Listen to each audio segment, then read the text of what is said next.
Hello everyone, today I'm going to present to you the book Ian's Walk, a story about autism. The author is Laurie Lears and it's illustrated by Karen Ritz.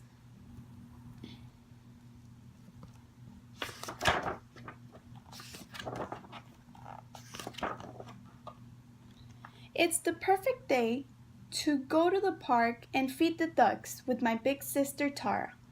Except my brother wants to come along too. Aw, Ian, why don't you stay here, I say. Ian doesn't answer me though, because he has autism. But he wraps his fingers hard against the screen and begins to whine.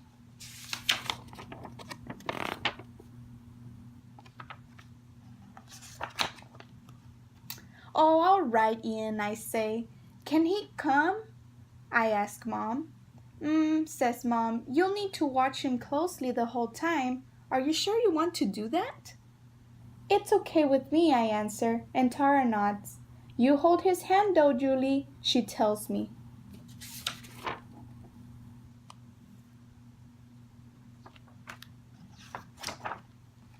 Ian's brain doesn't work like other people's. Ian sees things differently. When we pass Nan's diner, Ian steps inside to watch the ceiling fan move in slow circles. He doesn't look at the waitresses hurrying by with all kinds of sandwiches and ice cream. Let's get soda, I say. But Ian keeps his eyes on the fan until I pull him out the door. Here's the fan that he stares at. This is him staring at it. Look at him. Ian hears things differently. When a fire truck rushes by with its siren wailing and horn blaring, Ian hardly seems to notice. But he tilts his head sideways and seems to be listening to something I cannot hear. Hurry up, I say, tugging his arm. This is a siren. It goes by and Ian doesn't seem to be listening to it. Ian smells things differently. At Mrs. Potter's flower stand, I hold a bouquet of sweet-smelling lilacs up to Ian's face. Ian wrinkles his nose and turns away. But when we go by the post office, Ian puts his nose against the warm, gritty bricks and sniffs the wall. Stop that, I say. You look silly. And I yank him away before anyone notices. Ian feels things differently. At the pond, I pick up a soft feather and tickle Ian under his chin. He shrieks and pushes away. But while Tara and I toss cereal to the ducks, Ian lies on the ground with his cheek passed against the hard stones. Get up, Ian, I say, taking his hand. Someone might step on you.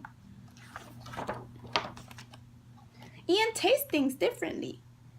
When we go past the food booths, Ian won't even look at the pizza, hot dogs, or soft pretzels. But he reaches into my pocket for the bag of leftover cereal. Tara and I want to eat cereal for lunch, I tell him. Come with us while we buy some pizza. But Ian won't budge. He munches the Power Pops one by one. Sometimes Ian makes me angry. I'll get the pizza, says Tara. You stay here with Ian, Julie. I sit down on the bench to wait. Sit beside me, Ian, I say. But Ian flaps his hands and pays no attention.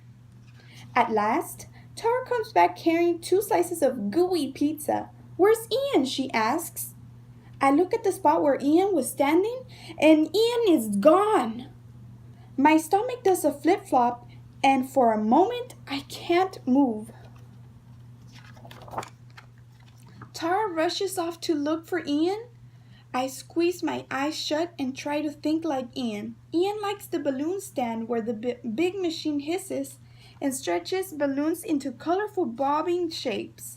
He likes the water fountain where he can put his face up close and watch the stream of water gush past his eyes. Suddenly, the old bell in the center of the park begins to ring. Bong, bong, bong. And then I remember he loves the bell best of all. There he is. Look at him, Ian, right there.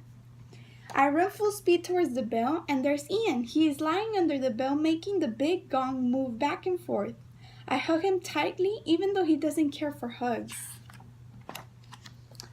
I see Tara near the swings, and I call to her. She rushes over, all out of breath, and puts her arms around us. We'll walk home the way you like, I tell Ian. We stop at the pond and let Ian play with the stones. He lines them up in a straight row along the edge of the walkway. I stand in front of him so no one steps on his fingers. We walk right past Miss Potter's flower stand and stopped at the post office instead. Ian sniffs at the bricks he wants, and I don't care who's watching. There he is, sniffing at every wick in the wall, every brick. When Ian pauses at the corner and seems to be listening to something I cannot hear, we patiently wait and try to listen too. In Nan's diner, Ian and I watch the fan until I'm dizzy. When we finally get home, I say, "It was a good walk, Ian." And for just a flash, Ian looks at me and smiles. Thank you very much.